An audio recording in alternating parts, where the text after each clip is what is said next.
পোড়ানো আর পাতা পোড়ানো ছোট্ট মেলা সেই বন্ধুরা কই কেন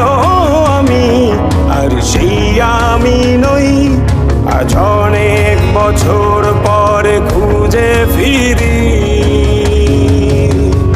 কোথায় আহারে আহারে আহারে শৈশব কোথায় হারিয়ে গেল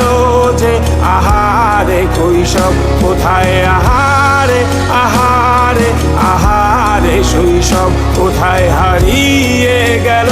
যে আহারে কৈশব